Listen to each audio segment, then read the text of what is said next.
Bienvenidos a una nueva edición para ADN Sur TV. En este caso nos proponemos dialogar con el doctor Javier Leal de Ibarra, quien es presidente de la Cámara Federal de Comodoro Rivadavia. Doctor, bienvenido, muchas gracias. Buen día, Raúl, muchas gracias. Muchas gracias a ustedes, un gusto. La idea es conversar un poco acerca, ya casi en este periodo de cierre de año, acerca de los temas pendientes que tenemos como sociedad de cara a lo que puede ser el narcotráfico.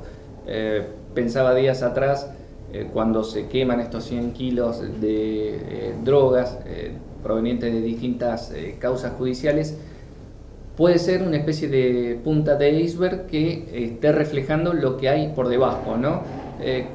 ¿Qué proporción podríamos decir que representa esto que se quema respecto del problema global del narcotráfico? Mínimo, Raúl, mínimo, realmente mínimo. No solo en la región, es decir, en el país entero. Yo lo puedo referir a lo que a esta jurisdicción se vincula, que como usted sabe va desde Rawson hasta la Antártida, ¿no es cierto? Alguna vez comentamos en alguna otra nota periodística que usted me hizo que del porcentaje de causas penales federales, yo creo que le referí que el 90-95% estaban vinculadas con el narcotráfico. Problema social de gravedad enorme, ¿no es cierto? Alguna vez también le dije que yo creo que el problema del narcotráfico, si bien somos un paliativo, ni las leyes ni los jueces lo solucionamos. Yo creo que el problema del narcotráfico, el origen, el núcleo, es la educación. La educación desde todo punto de vista, la educación desde el Estado, la educación en la casa, la educación en la familia, me parece que es esencial. Es decir, tratar de que el adicto, que finalmente es el objeto a apuntar por el narcotráfico, deje de serlo. En realidad, lo que nosotros tenemos que apuntar es que no haya más adictos. Si no hay más adictos, es una ecuación muy sencilla. No va a haber más comerciantes de la droga. Esto me parece básico. Luego, esto por ahí es casi una utopía, ¿no? Un lugar que no existe. Pero creo que alguna vez tendríamos que empezar por eso. Es una tarea enorme, ciclópea. Ahora, tenemos la realidad que tenemos, como usted lo decía, y me parece muy bien empezar vamos a conversar de este tema a partir de estos 100 kilos, no me acuerdo exactamente cuántos se queman. Hay mucho más de eso. Claro, pero la consulta iba referida a eso, ¿no? Si se queman 100 kilos producto de los procedimientos judiciales, ¿cuánto más está circulando por debajo? Y acá va implícita la pregunta acerca de la eficiencia de las fuerzas de seguridad, del Poder Judicial, de la eficiencia que tenemos como sociedad para combatir el narcotráfico. No, la eficiencia no es buena, definitivamente no es buena. El mea culpa de lo que a mí me corresponde desde el punto de vista del Poder Judicial, pero en realidad digamos que la esencia de la lucha hoy, usted lo señala, apunta a las fuerzas de seguridad. ¿Sí? Tenemos que tener fuerzas de seguridad preparadas, tenemos que tener fuerzas de seguridad con más personal, tenemos que tener fuerzas de seguridad en la calle. Esto sería básico hoy por hoy.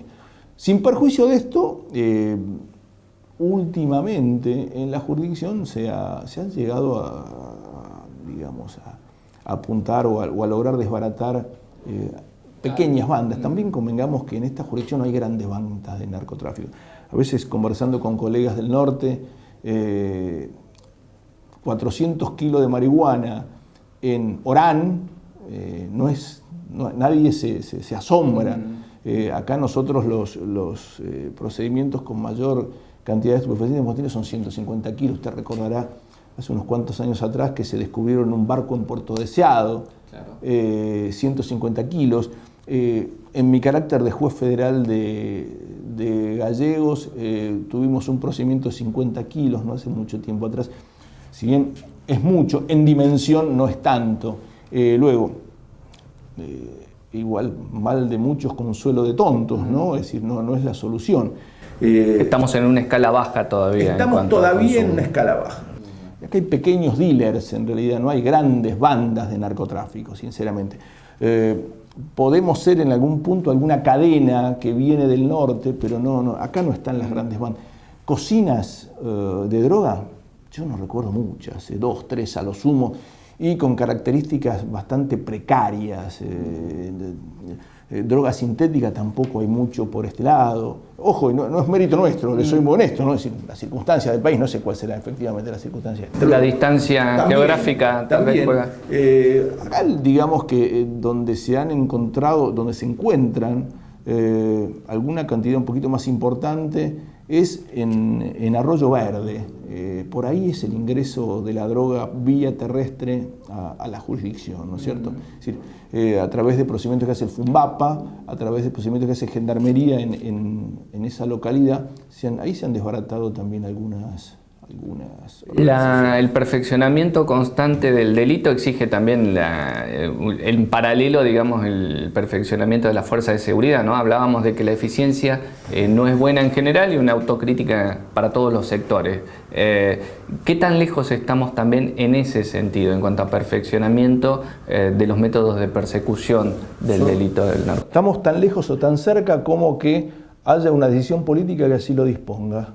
Estos son decisiones políticas, básicamente. Por supuesto, yo siempre digo que los tres poderes del Estado, si bien son compartimentos estancos, tenemos que tener relaciones de cooperación entre ellos.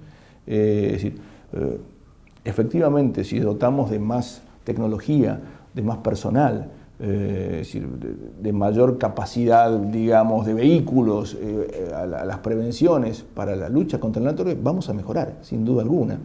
Si se mejora este aspecto, vamos a tener más procedimientos, el Poder Judicial va a poder condenar o procesar y condenar a quienes cometan esta faena ilícita, y a partir de ahí la cosa va a ir mejorando. Yo creo que todo deviene de decisiones políticas. Tecnología, importantísima la tecnología, y casi es una frase hecha, que los delincuentes van más adelante que la prevención, que el Poder Judicial. Bueno, dejemos de decirlo y me parece que el Estado podría adoptar los medios necesarios, tomar las medidas necesarias para que vayamos nosotros adelante, o cuanto menos lo empatemos. Penalización del consumo, ¿qué tipo de efecto podría llegar a tener una discusión de esas características a partir de aquel fallo de la Corte, ¿no? Más allá de mi posición muy personal en el asunto, la experiencia internacional no ha mejorado la situación, no la ha mejorado, pero quiero diferenciar bien las cosas. Una cosa es decir, la despenalización del consumo hizo que el narcotráfico disminuyera. La experiencia internacional dice que no. Luego, la despenalización, ¿hay que despenalizar el consumo? Bueno, ahí vamos a la Constitución Nacional, al artículo 19, actividad privada de los seres humanos, es decir, mientras esto no se manifieste, mientras no haya afectación de la salud pública, algunos consideramos que no debe ser punible, que una figura así es inconstitucional porque va en contra de lo dispuesto en el artículo 19. No sé si fui claro. La experiencia internacional en aquellos ámbitos, países, territorios donde se ha despenalizado, no ha bajado el narcotráfico. Si lo ha hecho, ha sido en menor proporción. Luego, la despenalización, si usted me pregunta, ¿usted está de acuerdo? Sí, yo sí. A raíz de que creo que apunta a la esfera interna, la esfera íntima del ser humano. Y volvemos al principio, que yo casi soy un fanático reiterativo de esto. Vayamos a la educación, evitemos que haya adictos o que la gente consuma personalmente, evitémoslo de alguna manera. Bien. También dentro de esta discusión se suma lo que planteó el gobernador de la provincia hace algunas semanas en torno a la desfederalización de la persecución del narcotráfico, a que la justicia provincial puede investigar las causas denominadas como narcomenudeo, es decir, las de menor cuantía. ¿Qué opinión tiene usted al respecto? Interesante lo que usted plantea, y hará más o menos un año ya va a ser. La Corte Suprema crea una comisión de lucha contra el narcotráfico, integrada por jueces de distintas jurisdicciones. Este programa se planteó en la primera reunión que tuvimos, a la que asistió el ministro de Justicia y la ministra de Seguridad Bullrich, donde ellos nos hicieron una pequeña encuesta a cada uno de los jueces de cada jurisdicción, qué opinábamos al respecto, y en aquellas jurisdicciones donde se habían adherido a la desfederalización, ¿cuál había sido el éxito? De la encuesta esta que hicieron, la mayoría pensamos que no era la solución. Ahora bien, no creo que sea, digamos, una palabra, una palabra revelada esta. ¿A dónde apunto con esto? y tiene que ver con lo que hablamos antes. Mientras haya una decisión política de proveer, sea la justicia federal o sea la justicia provincial, si se desfederaliza el narcomenudeo, si se le provee de recursos, si se le provee de preventores, si se le provee de educación a los preventores, de automóviles, etc., la justicia federal o la justicia provincial va a tener muchos mayores medios y muchas mayores posibilidades de luchar contra esto. Tuve en el Congreso Nacional de Jueces hace poco tiempo atrás, dirigí un panel donde un juez de la provincia de Buenos Aires, donde se adhirió, la provincia de Buenos Aires se adhiere a la desfederalización, lloraba prácticamente diciendo, hace no sé qué cantidad de años, 7, 8 años, no recuerdo bien, y no nos dieron un solo recurso para lograr esto, que vuelva la justicia federal. Claro. Esto es una cuestión, insisto, de decisión política, de asignación de recursos y de deseos efectivos de luchar contra el narcotráfico. Fundamentalmente, digamos, el principal inconveniente que usted ve en esta posibilidad es precisamente que después no se cuente con el presupuesto. Bien, este es un razonamiento pragmático o una aproximación material o crematística, si usted quiere. Tiene que ver con el dinero, con la asignación de recursos. Ahora, yo tengo otra opinión que tiene que ver con otro lado. Muchísimas veces, y esto lo vemos todos los días en las causas que tenemos a resolución, en el narcomenudeo está el núcleo, está el origen de una gran organización de narcotráfico. De allí que se divida esto en dos jurisdicciones puede traer inconvenientes, hasta personales, Raúl, celos entre la justicia provincial y la justicia federal, es decir, que haya división en la investigación. A mí no me resulta. A mí, es una opinión muy personal esta la que... Claro, el narcomenudeo es la puerta de entrada para empezar a tirar del hilo y llegar a la organización mayor, digamos, si se saca de la jurisdicción. Exactamente. Y después empezaríamos con planteos de incompetencia. No, mira, hasta acá es de la justicia provincial, hasta acá es de la justicia federal. Yo creo que una investigación única tiene más posibilidades de llegar a buen puerto. Bien, es un debate que habrá que ver cómo se da y largo. Y sobre todo lo que tiene que ver con la asignación de presupuestos. Por ejemplo, uno de los inconvenientes que vemos, y esto un comentario desde la esfera política, precisamente todos los años es la discusión que se da a nivel provincial de cuántos recursos se le va a asignar al Poder Judicial, que ya de por sí viene siendo insuficiente.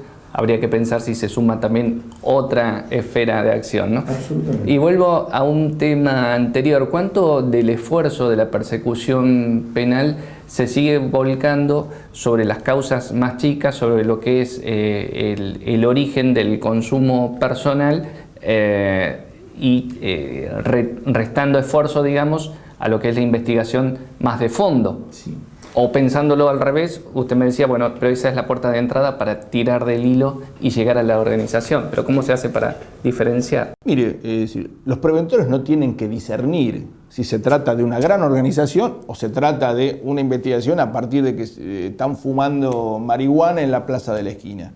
Tienen que intervenir, tienen que llevar adelante su tarea de la mejor. Después el Poder Judicial será el que resuelva si estamos frente a una tenencia para consumo, si es una tenencia simple o una tenencia para comercialización. ¿Sí? La prevención, porque no está para esto, y lo bien que hace que no está para esto, no discierne en esto. Tiene que trabajar de la misma manera en todas las causas en las que se requiere su intervención. Sea a través de investigaciones preliminares, sea a través de denuncias anónimas, o a partir de la razón que fuera que motiva a hacer un procedimiento determinado. En lo que se refiere a nosotros, sí, hoy por hoy, a partir de la decisión de la Corte en Arriola, esa suerte, de nicho de tenencia para consumo tiene su destino puntual y son desestimadas las causas, se declara la inconstitucionalidad y se apunta al rey. Recordemos que fue un fallo en el que la Corte resolvió que el consumo la tenencia en una determinada cantidad es para consumo personal y por eso no es objeto de persecución. Con alguna aclaración, la Corte hace expresa referencia al marco de intimidad en que se debe consumir, ¿no es cierto? Esto quiere decir que no es que libremente se pueda fumar marihuana en una plaza. Lo dice la Corte. Ajá. Lo dice la Corte, no es palabra revelada tampoco. En lo personal puedo decirle que, fumando marihuana acá, o fumando marihuana en la esquina, es también consumo personal. Y vuelvo a ser reiterativo, el tema de la educación. Yo no creo que porque una persona ve a otra fumar marihuana en la esquina a partir del derecho a la intimidad que está ejerciendo, haga que el otro va a ir a fumar un cigarrillo de marihuana, ¿no? Opinión personal. Doctor, ha sido un gusto conversar con Muchas usted. gracias, Raúl. Será hasta una próxima oportunidad. Muchísimas gracias. Hemos dialogado con el doctor Javier Leal de Ibarra, presidente de la Cámara Federal de Comodoro Rivadavia. Hasta la próxima.